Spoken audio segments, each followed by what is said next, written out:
Howdy, I'm Gabby the Clown, and today we're going to be doing part 2 of ranking gay ships in Undertale and Deltarune.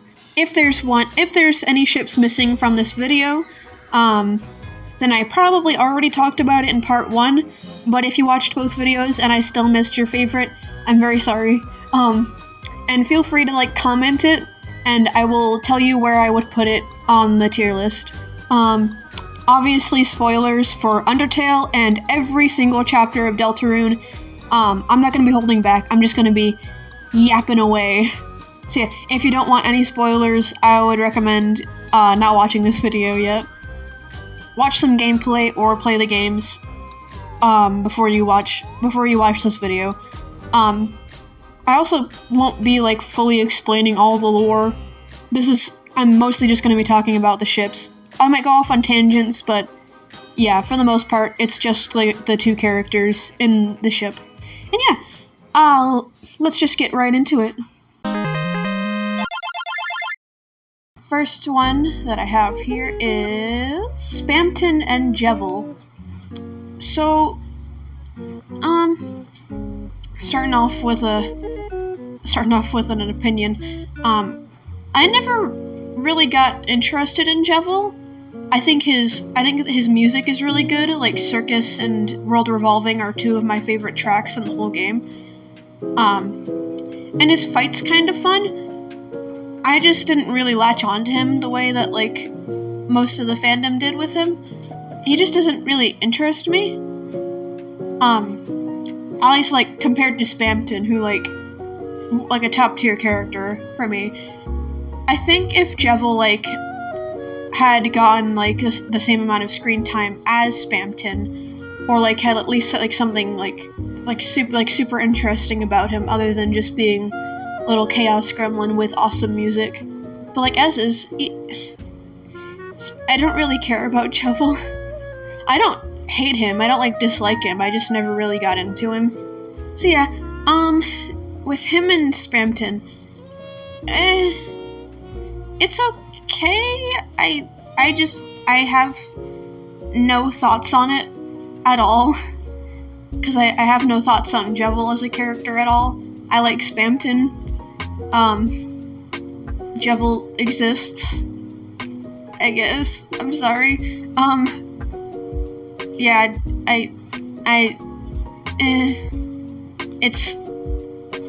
it's gonna go in D tier. I don't care about them at all. I'm sorry. Okay, next one is Task Manager and Queen. So, I think this one is mostly just aesthetic, if that makes sense. I don't think they interact in the game, and if they do, I don't remember it. I didn't see that. But I think it has potential to be interesting. Queen is kind of chaotic. She's just she's a living meme.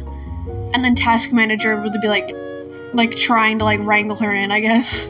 But yeah, as far as I'm aware, just within the actual game itself, there's not really much interaction between them, if any.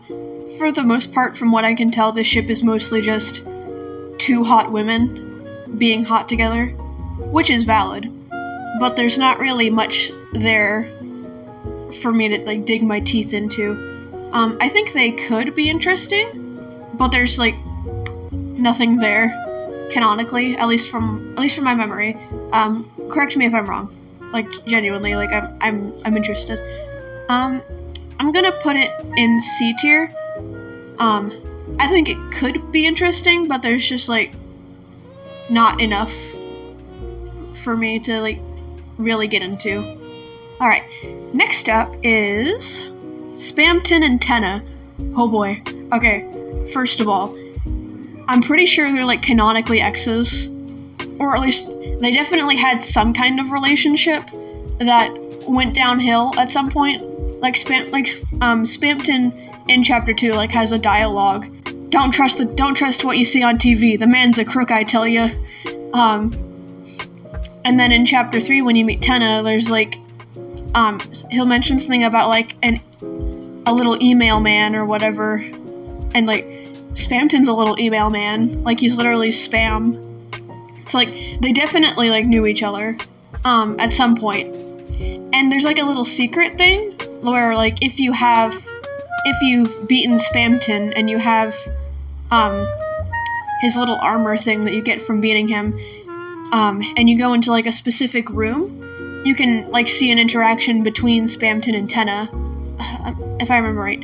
It'll start with, like, Tenna, like, whining about, like, that little email man again. And then Spamton, like, just emerges from your inventory, and he's like, hi. And then Tenna, like, freaks out. He's like, ooh, mama, what is that? What is that thing? Is it a rat? What is that? And then it ends with him, like, covering, like, Spamton in, it's either whipped cream or, like, fire extinguisher stuff. I think it's whipped cream. I don't know. But then Spamton's like, well, I'm never doing that again, and then he just goes back to your inventory. It's very funny. Yeah, I think it's a very funny ship. I think it's probably semi-canon. Like, I personally read them as X's. They might not have been, though. That's just how I personally interpret it. But yeah, I would like more of it, to be honest with you. I think it's funny. But there probably won't be more of it. There might be, but I don't think so. Because now Tenna lives with Mediton. So yeah. I think it's solid B tier. It's very funny. It's probably at least a little bit canon. They definitely knew each other at some point and had a relationship that went wrong. Whether that relationship was a business partnership, friendship, or lovers, it's not entirely clear. But yeah, solid B tier. Next up is Chris and Ralsei. Okay, so I personally don't ship it, but I also don't think that it's wrong to ship it, because Ralsei is not Asriel. He's just not. Toby would not have made it so that you could read them romantically if Ralsei was Asriel, Chris's older brother, because that would be really gross. And I don't think Toby would do that. So I don't think it's wrong to ship them. I think it's totally fine. I just personally don't like it. I like them better as friends. I don't think Ralsei's really in a place where he should be in a romantic relationship right now, honestly. Like, he needs to, like, start, like, valuing himself as a person before I think he should, like, be in, like, a romantic relationship. Because right now, like, he's only just starting to, like, let himself have a personality, and even then he's, like, kind of fighting it. Like, at the end of chapter 3, he's still like, well, I'm just an object, so we're all just objects. It doesn't really matter how we feel. We're just here to make other people happy. So yeah, I feel like he needs to, like, work on treating himself like a person and not just, like, an NPC or an object to, like, be helpful. Yeah, he does not value himself. And while Ralsei is not Asriel, I think it would be weird for Chris to, like, date someone who looks like their brother. I think it would just be awkward for Chris. Again, Ralsei is not Asriel, but I think it would still be a little awkward for Chris. I think it's okay to ship it. I just personally don't like it for these reasons. I think it's cute sometimes. Like, the acid tunnel of love was cute. I just, I don't care for it. It's either gonna be in very high D or, like, low C. I'll see how I feel when I finish putting it together. Alright. Alright, next up is Alphys and Undyne in Deltarune specifically. So last video I talked about them in Undertale, so this is their Deltarune versions. So in Deltarune, they are kind of just meeting. Like, in chapter 1, you can talk to Undyne, and you can, like, you know, have options to, like, talk to her about a bunch of things. And one of the options is to talk about Alphys. and Undyne will be like, "Who's that? Is that a criminal?" Because she's a police officer in Deltarune. And Alphys doesn't seem to really know much about Undyne either, if my memory serves. But then in Chapter 2, they had their meet cute, from what I can tell, where Alphys accidentally crashed her bike, and Undyne felt bad, so she got Alphys a card and like heart-shaped chocolates, which is really cute, and Alphys gets very flustered by it. And then in Chapter 4, you can... Okay, so, and at the end of Chapter 3, Undyne gets captured by the big bad, the Roaring Knight. But then at the beginning of Chapter 3, it starts with, like, you and Susie going to church, and then, after church, you can talk to everybody, who is at service, and Alphys will be there, and you can talk to her, and she'll be like, "Oh yeah, Undyne invited me, but I guess she didn't... She's not here, though, so I guess she didn't actually want to see me."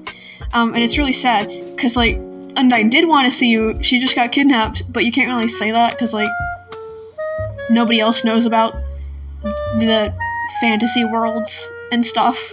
It seems like in Deltarune, they're, like, building their relationship, they're, like, meeting and, like, starting to crush on each other, but they're not, they don't know each other super well yet. They're just meeting. And, like, just starting to get to know each other.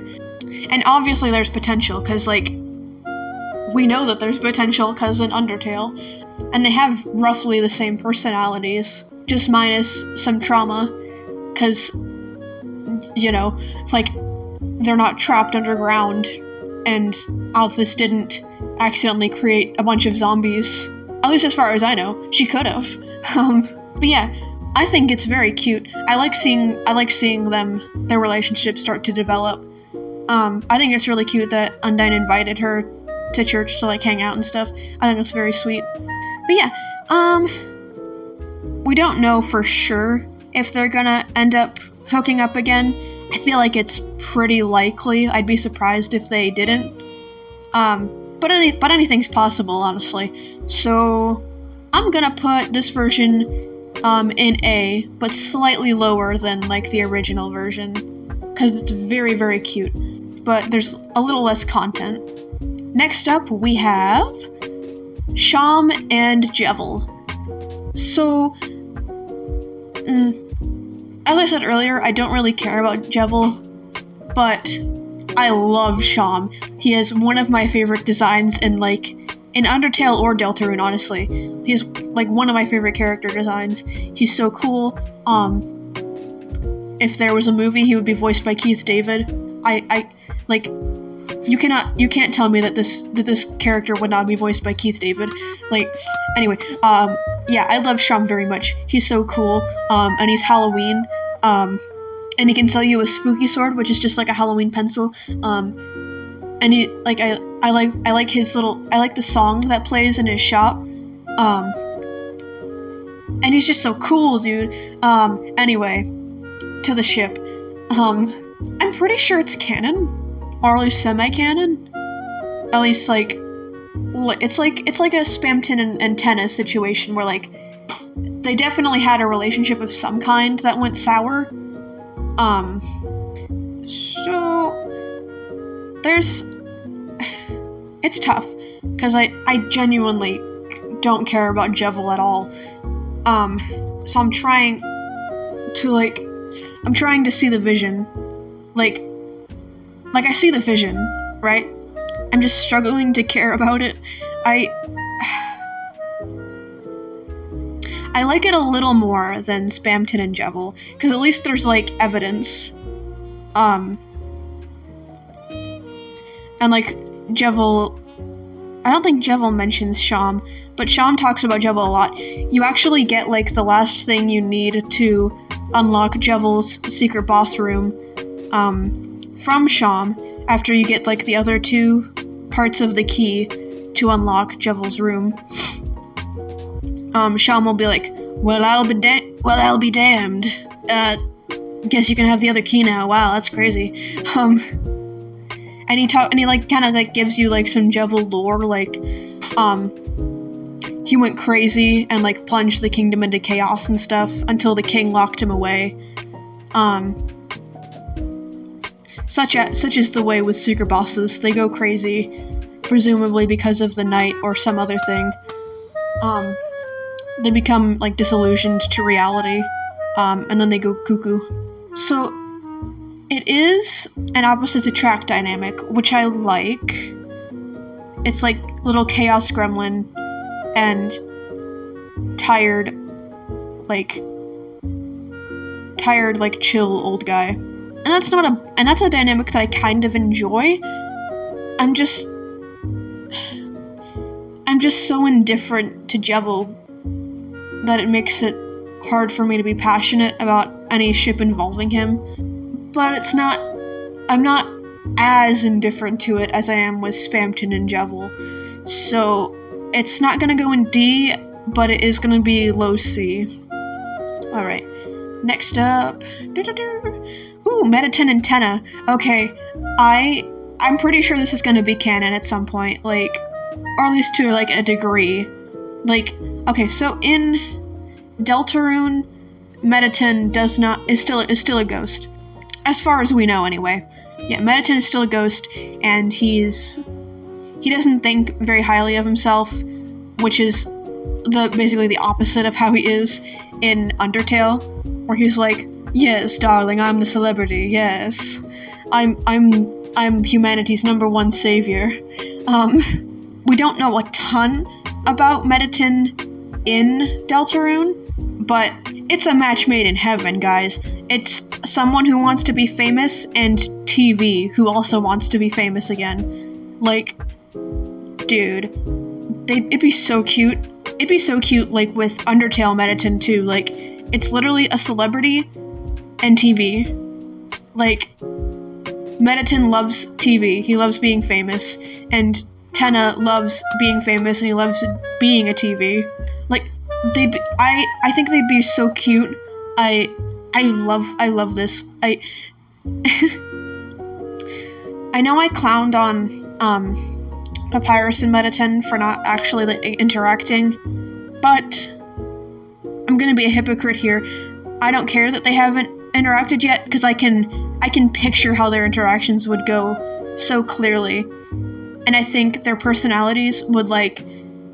Okay, so they both have very big personalities, so they'd either be madly in love, or they'd hate each other. And either way would be so entertaining. Yeah, they'd either be rivals who absolutely hate each other's guts, or they'd be like Gomez and Morticia levels of in love. And like, any ship where I can picture them being in a Gomez and Morticia level relationship is a very, very compelling ship.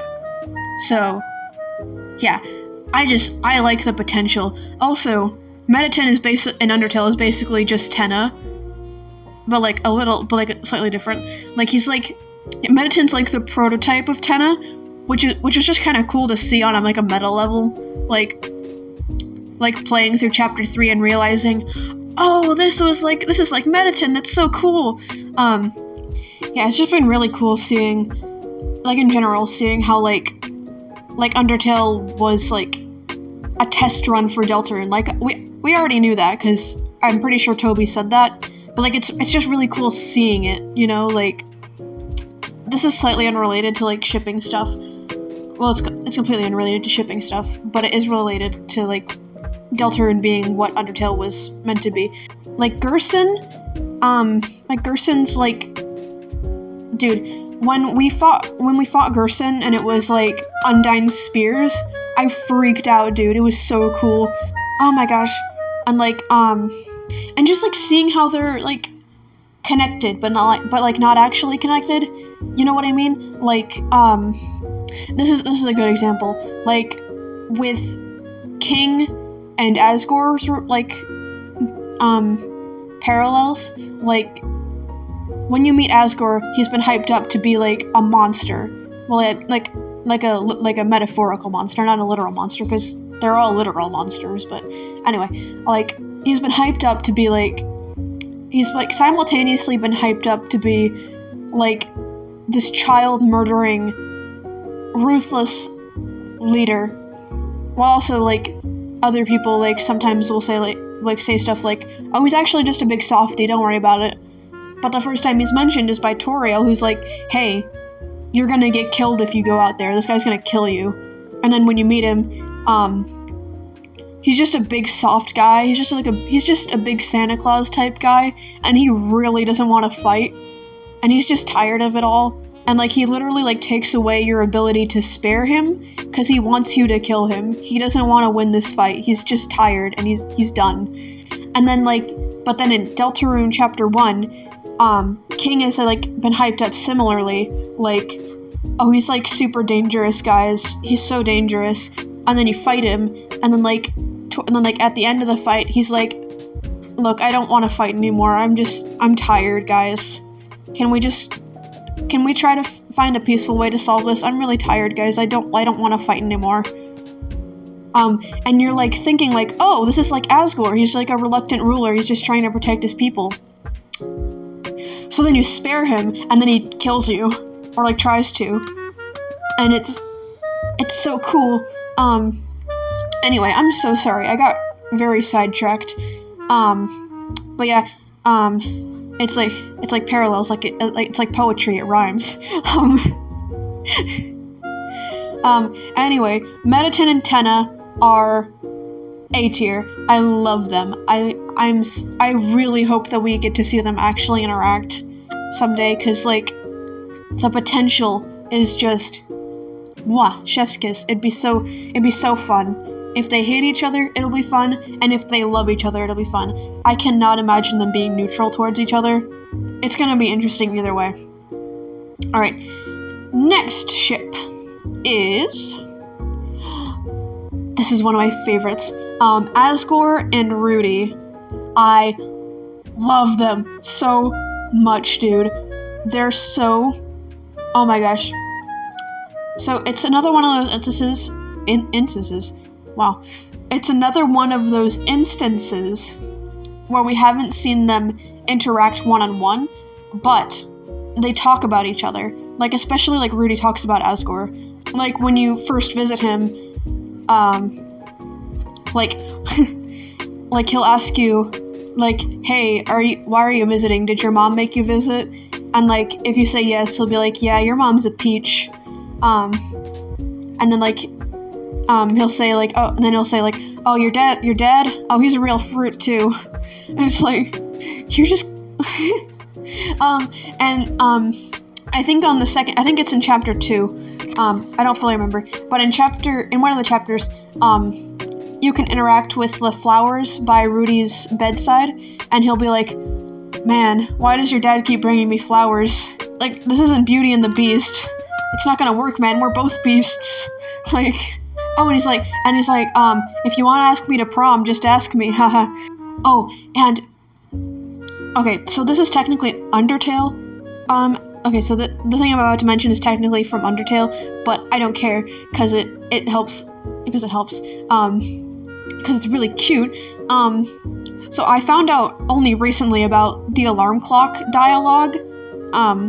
I still don't fully know what all of it is, but I know that it's canon, because it was on the official Undertale website. Also, if this isn't canon and the official Undertale website just had it on there for some reason, feel free to let me know. But there's this dialogue that Asgore has where he talks about Rudy, his best friend, and he'll be like, oh yes, every Christmas I would dress up as Santa Claus, and he would be my Rudolph, and we would deliver presents, and he'd be like, oh, and he'd be like, oh, I can still hear him now going, do not forget the mistletoe.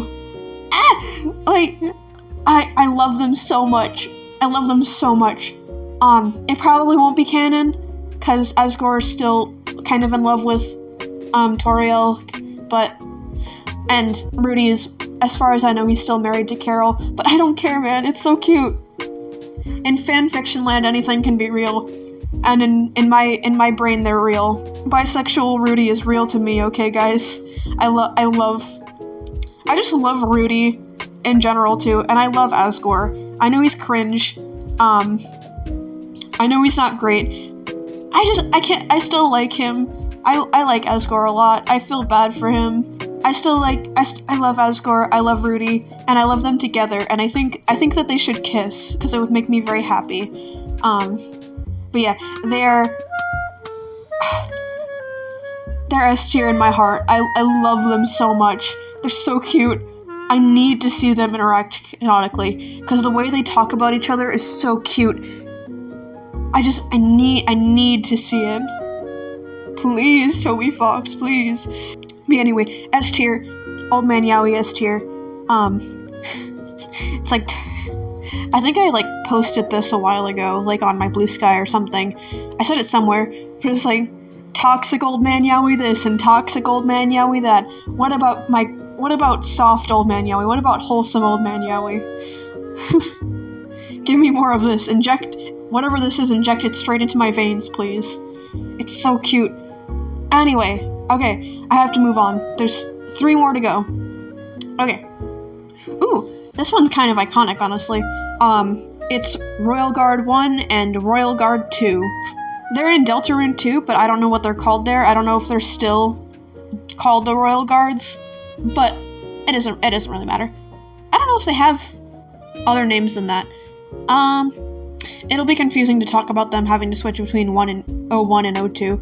So I'm gonna call the bunny guy Brad, and the dragon guy is Raymond.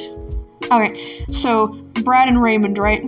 In Undertale, you meet them, and the only pacifist way to beat them is by having Brad confess to Raymond that he has had a crush on him for a long time, and then after that, the next time you see them, they're like on an ice cream date, and it's so cute. They're adorable. It's very straightforward. It's literally just they exist to fall in love, and that's so cute. And then in Deltarune, there's not much content of them, but you can just kind of see them around town, like always like holding hands and like just hanging out and like being cute together. Like they'll be like by the lake or in the diner or just hanging out. They're just thriving. They're just living their best lives. And I love that for them. They're so cute. And because they're so adorable, I will put them in A tier. Second to last one, here we go. And it is Spamton and Mike. Alright, so this one, again, it's one where it's a lot more one-sided than Tenna and Spamton. It's like, because Spamton, like, will have random dialogue about somebody named Mike.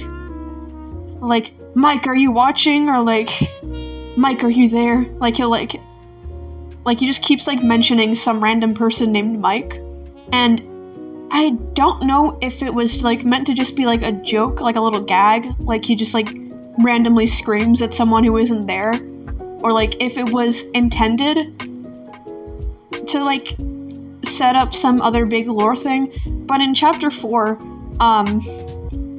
there's like a little secret room you can get where you can fight quote unquote Mike, and it's like it's a really cute fight actually. It's like a love letter to all like the theories about Mike. There's like 3 different Mikes. There's the first one is just like the most like basic interpretation of him, where he's like a little guy, where it's like a little guy with like a microphone head in a suit. And then there's Cat Mike, also known as Pluie. They implemented Pluie, oh my gosh. And which is like a reference to like there was a theory going around that Mike or somebody else important would be a cat, because there was like this PNG of like a weird smile, like a weird like kind of Cheshire cat-like smile with yellow and pink eyes. And guess who else has yellow and pink eyes? Spamton G. Spamton. So some people thought that Mike might be a cat. And then, so I don't know the full details of this theory, but from what I am aware of, this other one's stemmed from a meme that Toby Fox made a couple years ago, where it was just, you've got a friend in me from Toy Story. but it was like slowed down and like chopped up to like say friend inside me, and it was like really weird and like kind of creepy. And there was like a black and white PNG of Woody, and nobody knew what it meant. But then people started thinking, oh, what if this is a reference to Mike? What if Mike is the friend inside of us? Oh my gosh. So yeah, then so in the fight, there's a tall microphone with a cowboy hat in reference to that. And it's really cute. It's such a cute thing. But then at the end, like, all of the mics, like, just kind of stop and they're like, wait, who's Mike? We don't know who Mike is. We just kind of pretend to be Mike because Tenna keeps shouting at somebody named Mike to do things. So we just kind of like do it so that he doesn't get upset. So we don't know if Mike exists. We don't know. It's still a mystery. Like, even the characters in game don't know who Mike is. So it's kind of hard to ship him with Spamton because we don't know if he even exists. That being said, the mystery of Mike is very intriguing. I'm gonna put it in C tier because I think it's interesting. I don't dislike it. But Mike doesn't exist, so it's kind of hard. Or he does exist. Maybe we're all Mike. Who knows? You're Mike. I'm Mike. He's Mike. Are there any other Mikes I should know about? But yeah. Okay. Time for the final one. This is probably my all-time favorite. I've been saving it for the end on purpose because I love it. And it is Susie and Noelle. I love these two. They're so cute. Okay, so, and it's probably gonna be canon, and it might already be canon, I don't know, okay, I gotta slow down, okay, I got very excited very fast, okay, so, Noelle is like, the shy good girl, and Susie's like, at least in the first chapter, she's like, oh, she's bad. Ooh, she's like the bully. Ooh, so spooky. And then but then afterwards, Susie's just a silly little guy who's like who's like a little intimidating and like kind of rough around the edges. And when you tell Noelle that Susie's a good person, she's like, oh wow, that's really, wow, I'd always hoped that she was a good person, but wow, that's amazing. Noelle is so down bad for Susie, and it's adorable. They're so cute. They give me cuteness aggression. I want to squeeze them. Oh my gosh. And then we get fed in chapter 2, dude. Chapter 2, even when Susie's not around, Noelle will mention her. You find you find a poster for a Ferris wheel, and Noelle will be like, do you think Susie would go on the Ferris wheel with me? And then and then later in the chapter, you get to, Noelle and Susie actually do get to go on a Ferris wheel together, and they're so cute. Noelle starts out really shy and kind of awkward at first, but then Susie's like, it's okay, it's just a dream. And then Noelle's like, oh, okay, so it's a dream. And then she gets more comfortable, and she just kind of starts actually talking to her and getting to know her, and they're getting to know each other and talking about things that they like. And Noelle's like, I'm not really scared of horror movies and stuff. It's mostly just people that are scary. And then Susie's because she's still insecure about being perceived as a bully, she's like, well, you can just say that you're scared of me, it's okay. And then Noelle will be like, well, yeah, but you're the good kind of scary. You don't let anybody tell you what to do. You're so you're just independent. I wish I could be like you. And then they just have a little cute conversation. And then earlier in the chapter, you see Noelle in a little you're on a little roller coaster track kind of thing, and everybody has their own little carts that are made specifically for them. And Noelle's in hers, and Susie's like, hey, it's a cool roller coaster that you have, Noelle. And then Noelle's like, oh, thank you, Susie. Yours is really cool too. And then at the beginning of chapter 2, I'm going like completely out of order. Then at the beginning of chapter 2, Noelle like stops you and Susie as you're about to like go on your adventure. And she's like, "Hi Susie, so do you wanna like maybe do homework with me? Do you wanna do our homework together?" And then she like gives Susie a box of chalk because in chapter 1, the whole story happens because Susie eats the chalk, so Alphys can't like write on the chalkboard. So Noelle finds out about this and she's like, "Oh, okay, bet." And Noelle like gives Susie a little lunchbox of chalk, and it's really cute. And then after Noelle leaves, Susie gets all flustered and she's like, "Wait, what does this mean? Why would Noelle want to do homework with me? I'm really stupid. Does she have a death wish? Does she want to fail? What does this mean? Susie, you're so stupid. I love you." And then like later, dude, I have to talk about chapter 4. Chapter 4, you actually like go to Noelle's house, and then Chris does that thing where like they tear their soul from their body so we can't control them anymore. But we get to roam the house freely, and we get to eavesdrop on Noelle and Susie being absolutely adorable together. Like, they're just like talking about like movies that they like, and like, oh dude, I think I mentioned this in the first video when I was talking about Chris and Birdley, but there's like like Noelle gets a call from Birdley asking her to the festival, and then Susie like snatches the phone and is like, "Hey, she's not going to the festival with you. She doesn't want to," because Noelle obviously didn't want to, because she's a lesbian and she loves Susie so much. And then Noelle gets like all flustered, like, "Oh, thank you, Susie." And then they go to Dessa's room, and Dessa's like Noelle's older sister who's like missing, and it's like this whole mystery plot thing. Anyway, they go to Dessa's room, and Susie starts playing Dessa's guitar for Noelle, and it's so cute.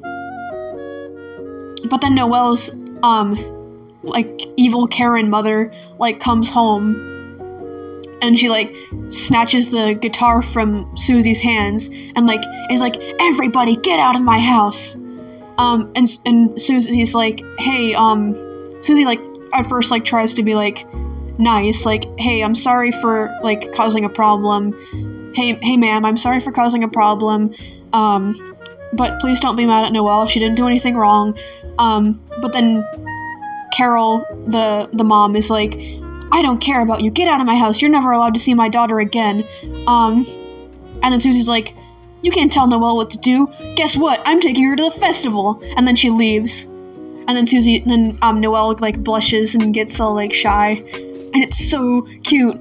And like Susie like starts to like, I think like Susie's starting to have a crush on Noelle too. It's not like one-sided. Like, and oh, dude. During the Ferris wheel scene from chapter 2, Susie like mentions like, "Hey, did you ever wonder why Susie never bullies you? Because Susie doesn't bully Noelle."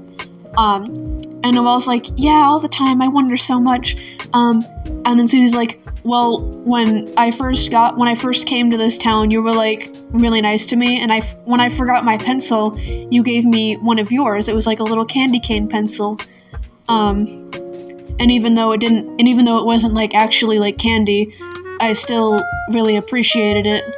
And I remembered your smile, so I don't really want to hurt you." Are you kidding me? They're so cute. There's only so many times I can say they're so cute before it just becomes redundant. Also, in chapter 2, it's either chapter 2 or chapter 4. I don't fully remember. Anyway, in one of the chapters, you can visit Rudy, Noelle's dad, with Susie, and then Rudy will basically say like, "Ah, so you're the famous Susie," because Noelle talks about Susie to her dad, and Susie's like, "Yeah." It's like really awkward, like, "How do you know about me?" And then Rudy's like, "If you hurt Noelle, I'll kick your ass." And Susie's like, what? I just love them so much. I love them so much.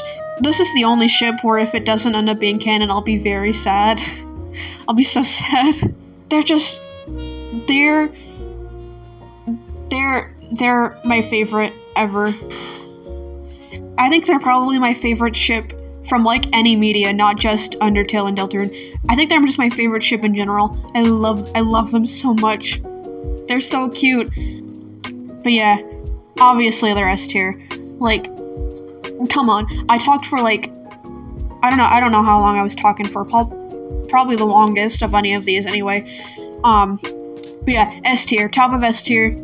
They deserve their own tier. They're undefeatable. I love them so much. Well, that's the end of the video. I hope you had as much fun listening to or watching it as I had making it. I really enjoyed making this. It was very fun, just like yapping. I mean, that's what I do usually, but like this one was especially fun because the Deltarune and Undertale brainworms have come back with a vengeance since the new chapters came out. So I'm really happy I got to talk about. I got to like get a bunch of like thoughts out. If you liked the video, please leave a like, and if you'd like to see what I do next, feel free to subscribe. I'd really appreciate it. And thank you for sticking around to the end. I hope you have a great night, day, or whatever time it is where you are. Cheers!